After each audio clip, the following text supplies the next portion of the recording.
15 minutes. This is how long the president has to decide the fate of humanity, no matter if the US president is in an airplane taking a shower or waking up from a dead sleep. This is the time limit on a decision to use US nuclear weapons in the event of an attack. But how and why would the US use nuclear weapons today, and what would a modern nuclear strike be like when President Biden took office? He ordered a review of several governing documents that guide the US defense policy, including the Nuclear Posture Review released in 2022. This document is the cornerstone of the current US nuclear response. Though there is a lot of political fluff inside the document, several important parts define the current US attitude towards nuclear war. One of the most important parts is that the US does not limit itself to, no first use or so purpose policy. But what do these terms mean, and what is their significance? A noir use policy is a political doctrine that states that no matter what happens, a nuclear state will only use nuclear weapons if attacked first by another country's nuclear weapon. This policy is considered the opposite of a first strike policy, meaning that if a new, linear armed country believes a nuclear attack is imminent, that country could preemptively use nuclear weapons first before it gets hit. Because the US does not have a noir use policy, the president has every option available, including a first strike policy. Wonder, Mr. President, what you would say to him if he is considering using nuclear weapons. Don't this means that the US could be the first party to launch nuclear weapons in such a scenario, in addition to having a first strike policy still on the table? The review also clearly states that the US does not have a sole purpose policy.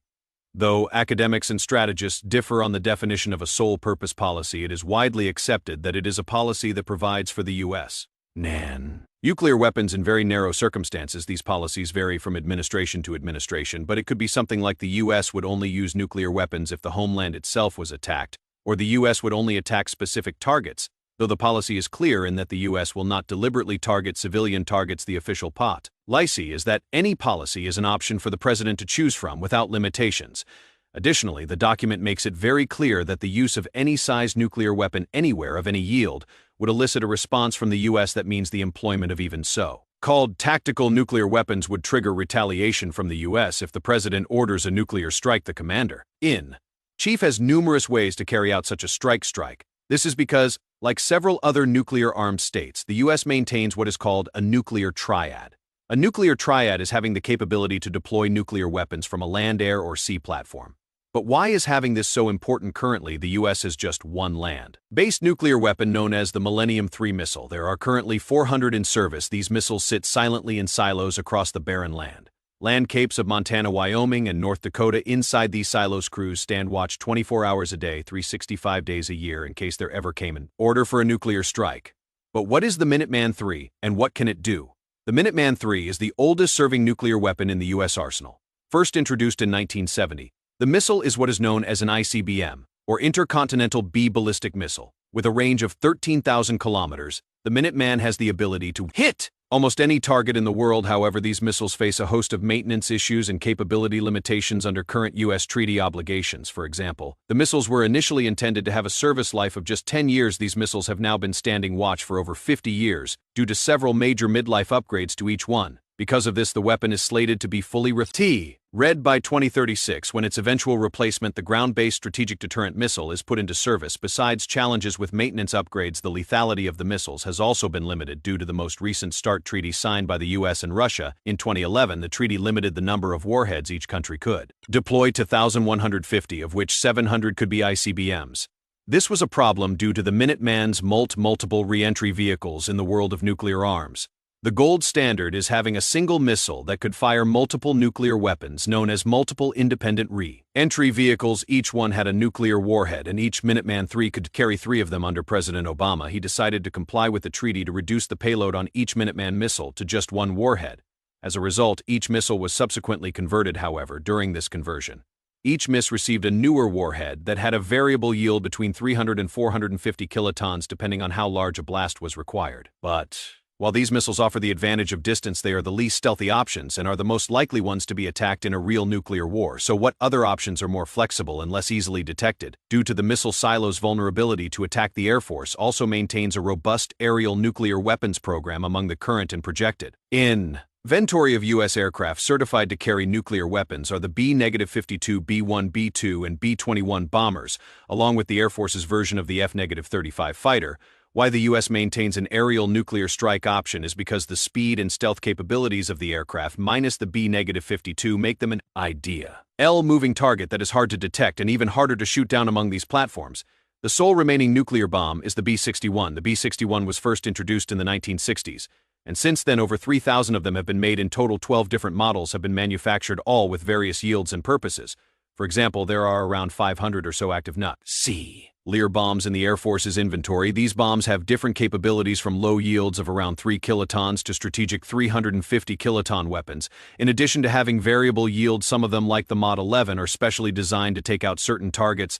The Mod 11, of which about 50 are in service, is a ground-penetrating nuclear bomb meant to take out hardened enemy command posts and underground nuclear weapon facilities. Under President Biden's revision of the U.S. nuclear policy, he ordered the retirement of the much larger B-83 nuclear bomb. While the B-52 and B-2 have carried the bomb in the past, those warheads still active in the U.S. inventory are waiting to be dismantled. However, that is not the only nuclear weapon an Air Force plane can launch. Each U.S. heavy bomber can also carry the AGM-86B airborne launched cruise missile, though.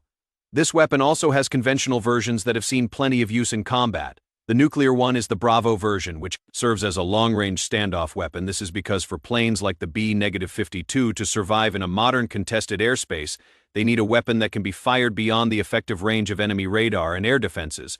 With a 2,500 kilometers range, the weapon gives even 60-year-old platforms like the B-52 a great chance at striking its target. In addition to the B-52, the Air Force has also conducted numerous tests with the F-35 to certify it to carry B-61 bombs. The Air Force is doing so because the Nuclear Positive Review specifically named China as a reason the Air Force needs to have it. If any F-35 could be nuclear-armed, it would be a great deterrent to conventional aggression. But despite the flexibility and range Air Force planes offer, they generally offer a more limited payload and face various ground-based and airborne threats.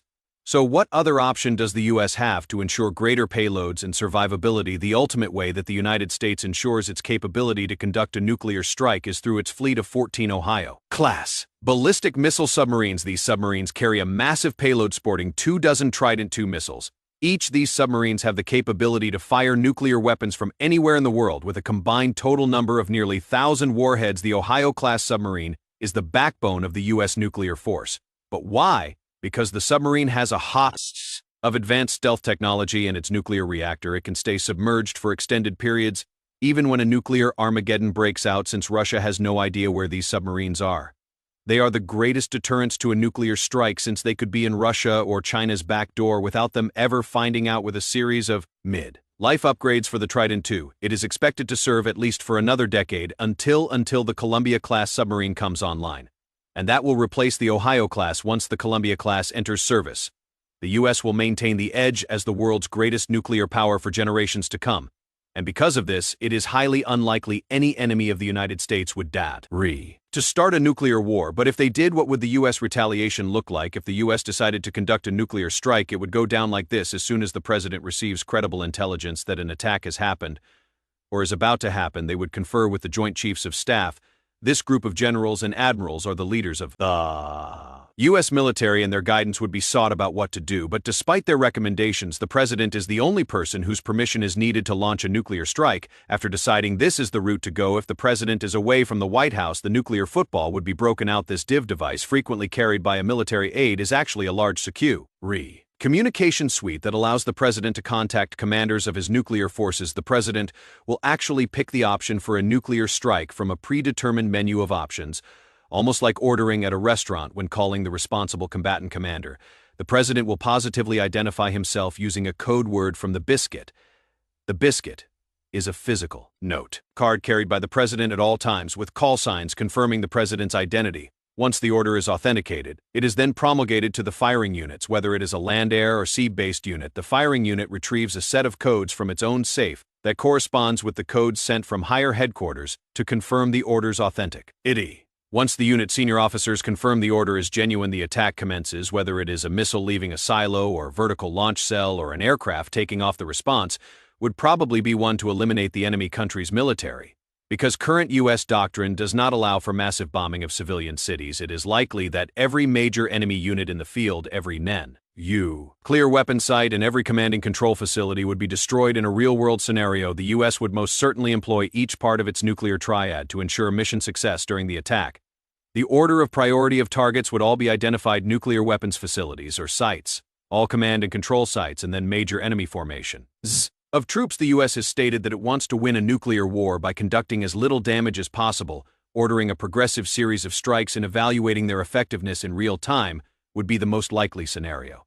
But is this very likely? Fortunately for America's enemies, a real-world strike is exceedingly unlikely. Even the first use of our weapons is unlikely to elicit a reciprocal nuclear response in today's day and age. For example, it was widely believed amongst defense analysts that if Russia were to use nukes in Ukraine, the U.S. would instead respond through a massive conventional bombing campaign that would eliminate the Russian army in Ukraine as a fighting force. This is because the number of hybrid warfare options, from long-range precision weapons, cyber warfare, and other non-conventional means, is much greater today than ever before. As a result, it is highly unlikely the U.S. would ever use the full force of its nuclear arsenal if a nuclear attack on the homeland were imminent. But of course, it would always be wise if America's enemies never tried to test that theory in the first place. Bye for now.